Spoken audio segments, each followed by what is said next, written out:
Hello, everybody out there in YouTube land. Another day, another batch of election news. Bringing it to you here in a special edition on Level-Headed News on the 20th day of October 2016. First article that I have for you is off of the EUTimes.net. And this one says, Putin issues U.S. election theft warning, orders military to protect Trump at all costs. Security Council, SC, report circulating in the Kremlin states that President Putin became enraged and infuriated earlier today after learning that the Obama regime has broken, for the first time in American history, the 1961 Vienna Convention on Diplomatic Relations and is refusing to allow Russian experts to monitor the U.S. presidential election, thus signaling Hillary Clinton and President Obama's attempt to steal it. Meeting when promptly ordered the Federation's military forces to protect and defend Donald Trump at all costs, as this American billionaire is now all that stands between peace and World War III. Note, some words and or phrases appearing in quotes in this report are English language of approximations of Russian words and phrases having no exact counterpart. All these URLs are in the description of the video, so you can take a look at them at your leisure to interpret anything that you want to interpret or research or whatever. The article goes on and says, according to this report, the 1961 Vienna Convention on Diplomatic Relations is the world's keystone international agreements to ensure the honesty and transparency of elections, and that during this past year alone was used to protect the November 8, 2015 election in Myanmar with 10,500 international observers, and in Russia itself, where during the September parliamentary elections, 117 foreign observers were credited to monitor its voting, including 63 American diplomatic officials.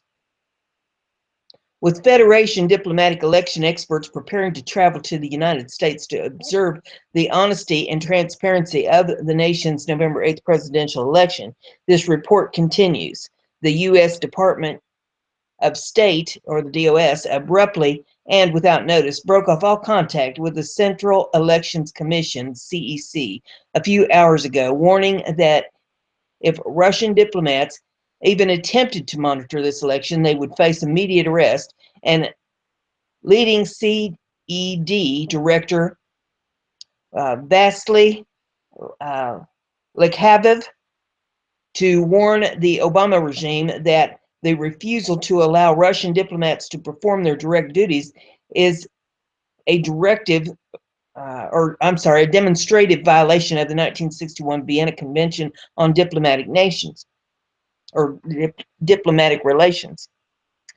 Stunningly, this report notes the Obama regime's refusal to allow their presidential election to be monitored by outside diplomats and their breaking all contact with the CED came just hours after Donald Trump warned the American people during a nationwide debate with Hillary Clinton that he may not accept the November 8th election results, as he himself has learned how corrupt the United States has now actually become. With Donald Trump having previously threatened to have a special prosecutor investigate Hillary Clinton, with Donald Trump having previously threatened to have a special prosecutor investigate Hillary Clinton's many crimes once he becomes president, and by extension, the Obama regime's covering up of them too, this report says America's entrenched elite oligarchy is now living in complete fear, as new and truthful polls being kept from the American people's knowledge show him on the cusp of winning this election, and as evidenced by new data released in the BID-TIPP poll, the Rasmussen poll, and the Los Angeles Times Daily Tracking poll.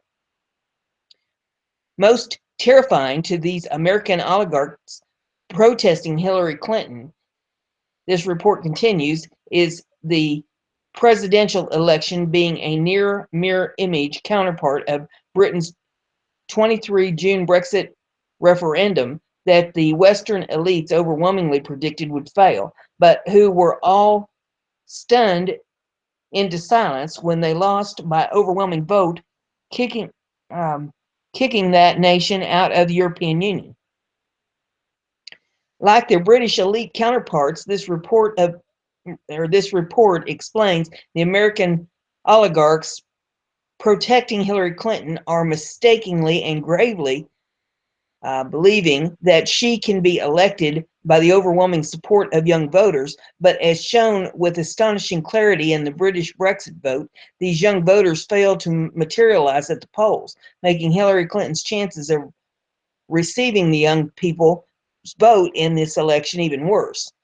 This report continues, are that the tens of millions of them who supported Bernie Sanders are now learning how shamefully the election against him was stolen by Clinton's elite supporters, with Hillary Clinton herself now revealed to have said these Sanders supporters were basement dwellers, and her campaign chairman, John Podesta, even called Sanders a doofus.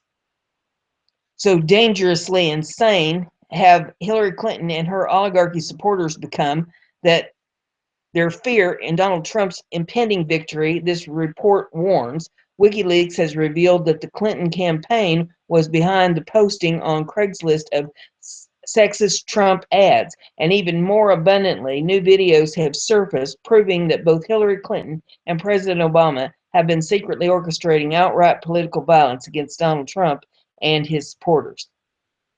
And President Putin's fearing that Hillary Clinton and the oligarchs supporting her, including the Obama regime itself, are capable of starting World War III to prevent Donald Trump from becoming president. This report says this morning he signed a decree authorizing Federation military nuclear forces to begin practicing to fire their atomic missiles against the Americans and their NATO allies, and further authorize the largest deployment of Russian warships since the end of the Cold War to end the war in Syria in the next fortnight, and to which the Western press is responding in their typical hysterical way by publishing articles foolishly claiming that Iron Man Putin is ready to seize control of the Mediterranean Sea. Far from President Putin or Russia, for that matter, wanting to seize control of anything, this report concludes the Federation's only sole goal is to end the senseless slaughter in this made-up Clinton-Obama war that has gotten so crazy and insane that U.S. ally Turkey is now bombing U.S.-backed Kurdish troops fighting ISIS. Belgian warplanes being guided by the U.S. are now bombing innocent civilians. The Obama regime is allowing ISIS terrorists to escape from Mosul, Iraq, instead of killing them, while U.S.-backed terrorists in Syria are shelling civilians trying to leave Aleppo during a ceasefire imposed by Russia. To when this madness will all end, this report doesn't say, but if the Hillary Clinton supporting propaganda mainstream media is any indicator, it's no wonder that the tens of millions of Russians are heading to the bomb shelters. But where are ours? So that's the first article that I have for you. The second one that I have for you is off of thegatewaypundit.com, and this one says, actuarial review. Analysts of recent polls show Trump win and possible landslide. Warned in her book Slander in 2003 that the far-left mainstream media always uses polls to push their agenda.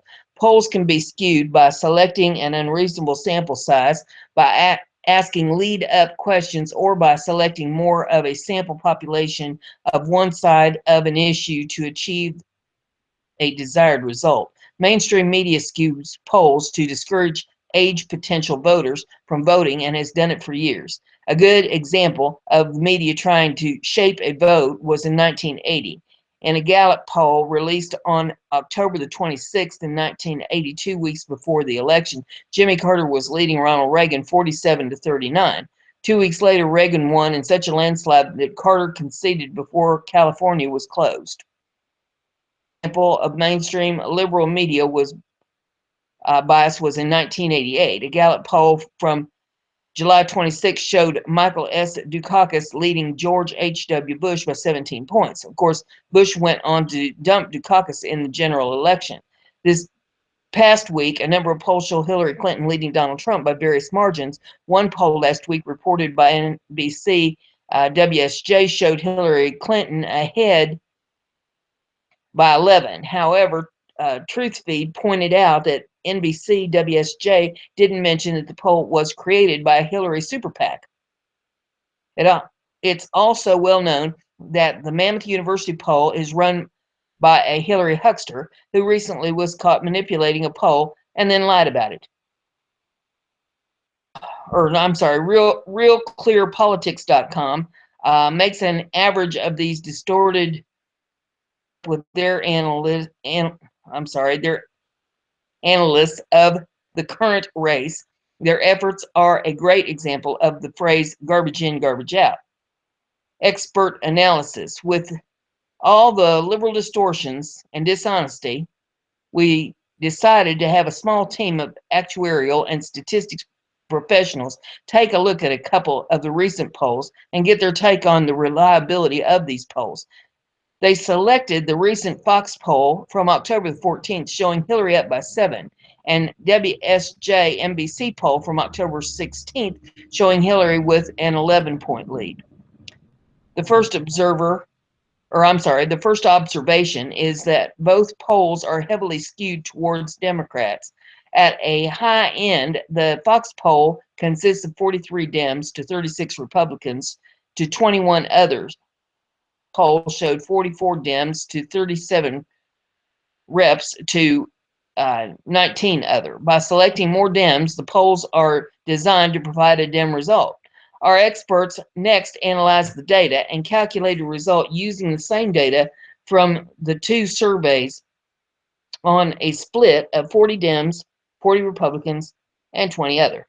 The results showed that using either sets of data, Trump comes out ahead with a larger margin of victory using the Fox data. Clearly, the polls using data that's heavily weighted toward Democrat voters is incorrectly skewed. This year, Republicans crushed their previous record in the primaries for number of votes by 150%. 20 million, and this year 31 million voted in the primaries. The Democrats, on the other hand, had 7 million votes less than their record year in 2008, with 30 million this year compared to 37 million in 2008. Primaries are heavily contested on both sides, resulting in each party vowing not to vote for the party's candidate. The impact of these two groups is difficult to judge. The percentage of these voters that change parties is probably limited. If anything, the Sanders people will probably be more likely to vote for Trump since he is an outsider, and many of them will vote for crooked Hillary. Finally, it is difficult to determine what the independent voters will do, but many independent voters partook in the primary to vote for Trump. Therefore, it's more likely that independent voters vote Trump as well. If more Democratic voters vote for Trump than Republicans vote for Hillary, and more independents vote for Trump than Hillary, both scenarios which are highly likely, then the results of the general election will likely be a Trump landslide. It's Hillary, and nobody trusts Hillary. Nobody trusted Hillary before WikiLeaks. Trump is filling arenas around the country, but Hillary can barely fill half a high school gymnasium. Her vice presidential candidate, Tim Kaine, can't even get 50 people to an event. Maybe the current polls are just not, try that again. Maybe the current polls are wow. Oh, my eyes see it, my tongue's saying something else. Maybe the current polls are not just inaccurate, maybe they are dead wrong, it says. The next article that we have here I can get the computer to cooperate. Okay, BizPackReview.com says, meanwhile, Hillary shows off by giving away America's nuclear response time during the debate. And I heard what she said. It didn't occur to me at the time that that was a secret. Since it was a secret, and she said it right on national TV, to broadcast all over the place, it seems to me that there should have been enough government officials in that audience that knew that she's giving away secrets right there on television that she should have been just arrested, hauled right off that stage right on the spot. That's treason. But I'll tell you what these articles say, because I got more than one on this. It says the woman just can't help herself. And what has been described as the what the fudgesicle moment of Wednesday's debate, former Secretary of State Hillary Clinton disclosed on national TV the U.S. response time to launch a nuclear attack. And no, the moderator, Fox News Channel's Chris Wallace, didn't ask her for this information. It was just something she threw in to let America know that these are the kinds of things she knows about. To repeat a word her Republican counterpart often uses, it was sad. And folks on social media thought so also. And here's the quote. There's about 4 minutes between the order given, there's about 4 minutes between the order being given to launch a nuclear strike and the people responsible for launching nuclear weapons to do so. And there's video of this in this article if you want to take a look at it. The article goes on, though. There's a bunch of tweets here, and then the article says, so how secret was the information Clinton blabbed on national TV? Someone who had TSSCI, top secret, sensitive, compartmented information classification while serving in the military, said he had no idea until she divulged it.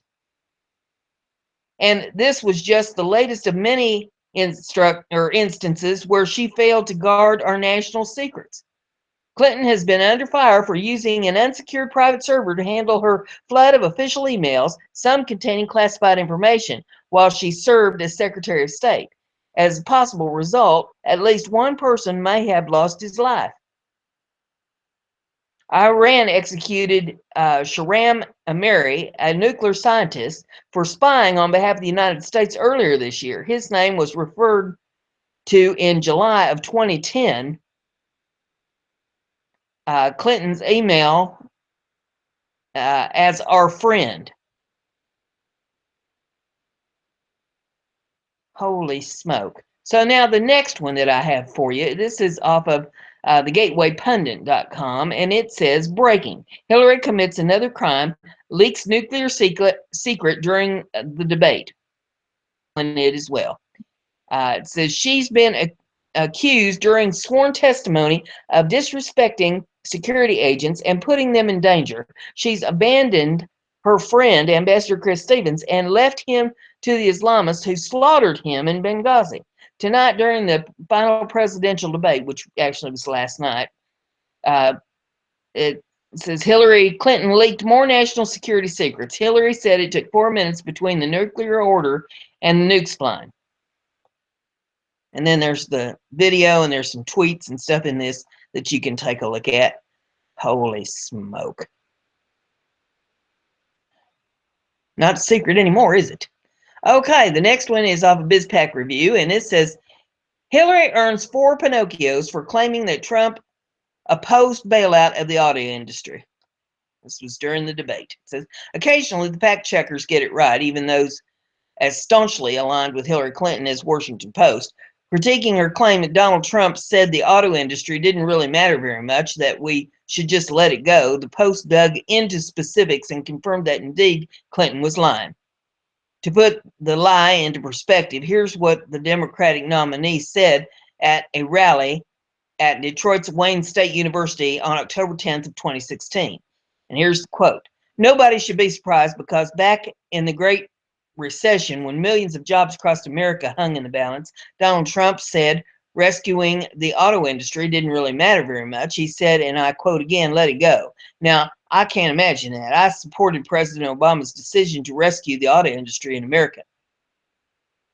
Clinton, of course, is trying to drive a wedge between Trump and his blue-collar support, especially in Rust Belt states like Ohio and Pennsylvania, by portraying the billionaire businessman as a heartless capitalist. The Post acknowledged that often Trump has made contradictory statements over the years as his positions evolve. So it's easy for Clinton to pick and choose various statements and create a narrative. In this case, the Clinton campaign is pointing to three different statements by Trump. And this is how the insert in this reads. It says, one was an interview with Nell Cavuto on Fox News on December the 17th in 2008, 2 days before then President George W. Bush announced he would provide emergency funding to the auto industry because Congress was deadlocked on legislation. And the quote from Trump says, "You just can't throw the money at the auto companies. You have to get concessions, whether it is in bankruptcy or not in bankruptcy. And bankruptcy is not the worst thing. You would make much better deal if they threw it into chapter and then did DIP financing," referring to debtor in possession, debtor in possession financing, DIP financing, which places new debt ahead of existing debt, is what U.S. government provided to Chrysler and General Motors when they went through their managed bankruptcies. Ford did not go through a bankruptcy. The Clinton campaign also said Trump claimed the auto bailout was not vital, but it's clear from the full transcript that Trump is referring to $112 billion given to the AIG insurance company, not the auto industry. The second statement was Trump speaking to CBS Morning News on March the 6th of 2009. The question is whether or not we should do it or let them just go bankrupt, let them negotiate the bankruptcy, which is really what should happen. Finally, Trump made a meandering comment about the auto bailout on August 11, 2015, in which he tried to have it all ways. And the quote is, "You could have let it go and rebuild itself through the free enterprise system," Trump said. "You could have let it go bankrupt, frankly, and rebuild itself, and a lot of people think that's the way it should have happened. Or you could have done it the way it went. I could have done it either way. Either way would have been acceptable. I think you would have wound up in the same place." That last statement is where Clinton got the "let it go" quote, making it seem like Trump made the statement back in 2008 when he clearly said it years later in context of him being able to support any viable option. However, what Trump did say in 2008 was remarkably consistent, according to the Post. On December the 9th, in an interview with Greta Van Susteren on Fox News, "I think you have to try and save the companies, and I think you can easily save the companies." On December the 10th on CNBC, he said, "You have to save the car industry in this country." On December 17th, in the full review with Cavuto, "I think the government should stand behind them 100%. You cannot lose the auto companies. They are great. They make wonderful products." On December the 19th on CNN, in an interview with Wolf Blitzer, he says, "Absolutely, they should try and save the companies. You just can't lose Chrysler, you can't lose Ford, and you can't lose General Motors." The post-Pinocchio test: 4 Pinocchios for Hillary Clinton for lying about Trump's position, saying that Clinton is creating an imaginary Trump in this case. The Post confirmed that the record is clear that Trump in 2008 was supportive of rescuing the auto industry, saying the government should do everything it could to save it. But will this article end up in mainstream media? I doubt it.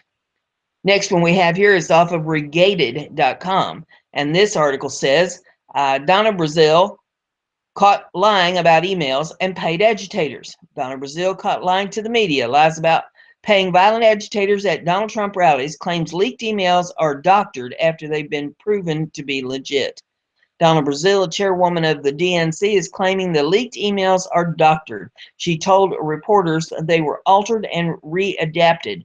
We know this to be false, though. The Twitter hacking of John Podesta has verified the authenticity of the emails. Brazil visited Megyn Kelly after the final debate. Megyn Kelly proceeded to grill her and expose her lies. And there's video of this if you want to take a look at that in the article. It says Brazil is also claiming video at the DNC, working with a group to bring agitators to Trump rallies is fake too. Since when can video evidence be fake? And there's a video of that. So if you want to see that stuff, you can pull up that article and take a look at it. Next one's off of BizPack Review, and it says, for the first time, former reporter gives detailed account of alleged sexual assault by Bill Clinton. With less than 3 weeks to go before presidential election, another woman has come forward to accuse former President Bill Clinton of unwanted sexual advances. Former local Arkansas KLMN-TV reporter Leslie Milwee alleged that then Governor Clinton touched her inappropriately on 3 separate occasions despite her pleas to stop. Each instance is alleged to have occurred while she was working alone in the station's editing room. And there is video if you want to take a look at that at your leisure. It says, I was sitting in a chair. He came up behind me and started rubbing my shoulders and running his hands down towards my breasts. And I was just stunned. I froze. I asked him to stop. He laughed, she told Breitbart News in an exclusive interview. He came in behind me and started hunching me to the point that he had an orgasm, she said. After that, she said things escalated to the point where Clinton showed up at her apartment, but she refused to let him in. She said that she came close to making her claim public during the disclosure of the Monica Lewinsky assault, but stayed mum for the sake of her children, Breitbart reported. And then there's an insert here with her quotes. It says, I almost came out during the Monica Lewinsky and Kathleen Wiley situation. I watched that unfold a little bit. I was very prepared to go forward. I was very prepared to go forward then and talk about it. And I watched the way the Clintons and Hillary slandered those women, harassed them, did unthinkable things to them. And I just did not want to be part of that. I had very small children at the time. I had a job in pharmaceuticals. It was a very conservative situation. I didn't want to do anything to bring harm to my career and my family. It was very scary watching all of that, and I've shared that with some of the other women that have been victims. I just didn't want to go through that at the time. It was more about my kids than anything. And then there's a video of the full interview there if you want to see that. And the last one I have on this is off of regated.com, and it says, Trump 2016, what's at stake? What a headache this whole affair has turned out to be. Hacked email, sex scandals, Twitter feuds, formerly the stuff of political satire, now dominates the nightly news. Hillary Clinton refuses to retire that lone successful talking point, everyone's favorite Michelle Obama quote, when they go low, we go high. And yet, each day, both sides discover new lows in this shameful race to the bottom. If the intention of the political establishment and their media lapdogs is to crank up the white noise to such an unbearable frequency that the American people throw their hands up and cry uncle to stop their ears from bleeding, it's working. We don't care about Paul Ryan's endorsement. We don't care about impolite words that Trump said 30 years ago, and we don't care about his tax returns. In the words of the madman himself, it's political bullshit. And is there no better way to describe our presidential situation? It would be comical if the stakes weren't so great. While CNN and NBC were reporting about that time in 1970 when Trump kissed a pretty girl, and while Fox News was reporting about Bill Clinton's Wall Street speeches, storm clouds have rolled in over Washington, D.C. To the surprise of many, the United States is rapidly accelerating towards war with Iran and Russia. If the news media was doing their job, this would be the headline in the New York Times and on CNN rather than hit pieces paid for by Clinton surrogates. Yesterday, the United States became militarily involved in the Yemeni civil war, and Iranian warships have now been mobilized in to intercept the U.S. Navy near the Gulf of Aden. Meanwhile, Vladimir Putin issued warning for all Russian statesmen living abroad to immediately return to Russia with their families. Last week, Russia conducted a 38 million person nuclear war preparedness drill, and their government is currently running an ad campaign to advise citizens to familiarize themselves with their local fallout shelter. This month, Russia will be mobilizing their single aircraft carrier to the Mediterranean Sea, which will be making a brief stop in the English Channel to conduct drills for their Air Force on the coast of France and the United Kingdom. Yesterday, the Obama administration announced that the U.S. will be launching cyber attack on Russia to humiliate the Kremlin and is considering conducting airstrikes in Syria against the Assad regime. It is important to note that President Putin has explicitly said that this would cross a red line. Unlike our dope-smoking empty suit, President Putin takes red lines seriously.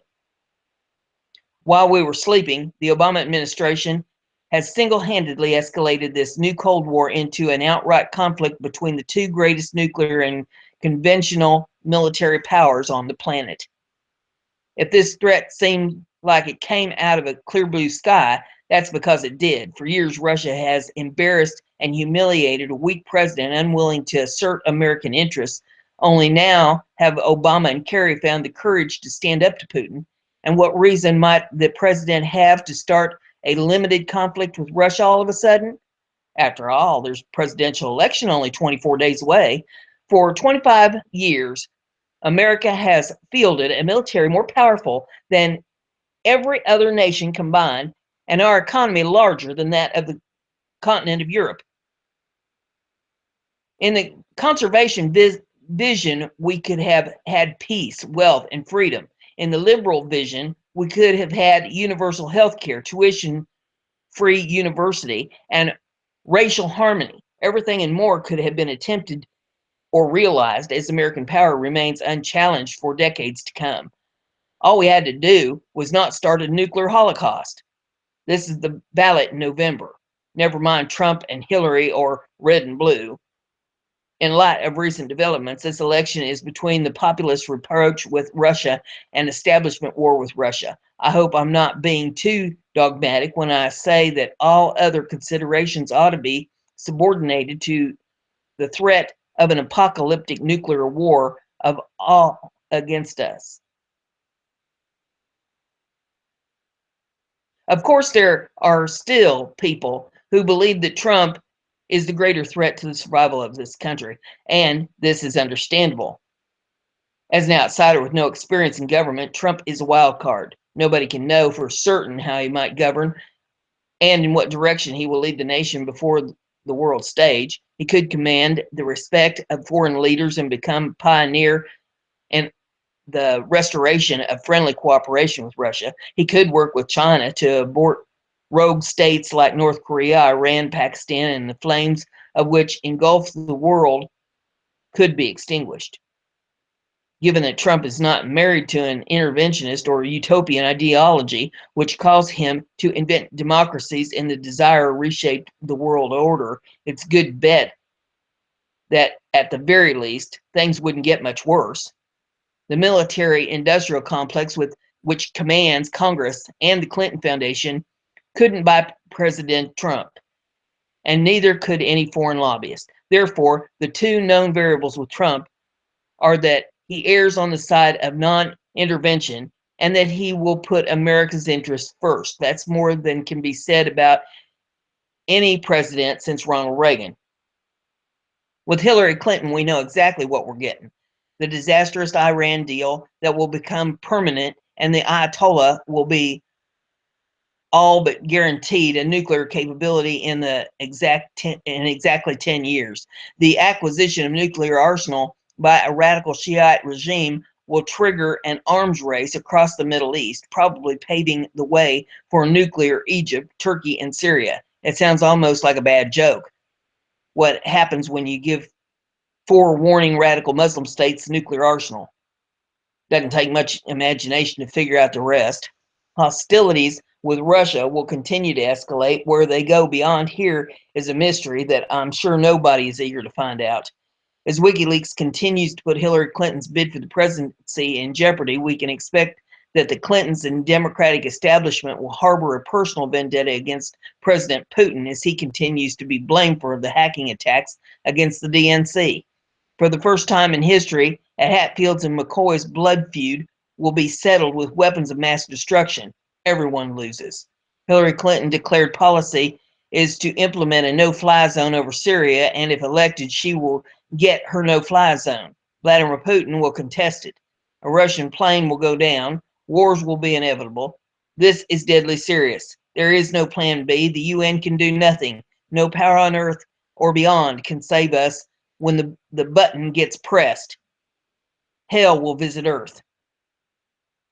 To the most ardent liberals who see Trump in a crazy, sexist, racist, xenophobic authoritarian, we've had a madman in the White House. His name is Nixon. We've had a misogynist cad in the White House. His name is Clinton. We've had a racist in the White House. His name was Wilson. We've had a xenophobe in the White House. His name is Teddy Roosevelt. We've had a tyrant in the White House. His name was Franklin Roosevelt. We've had a president prepared to risk nuclear confrontation over a civil war in the Middle East. If we ever do, God help us, she will surely be our last.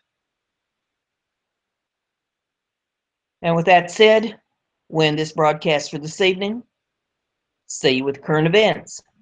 Bye.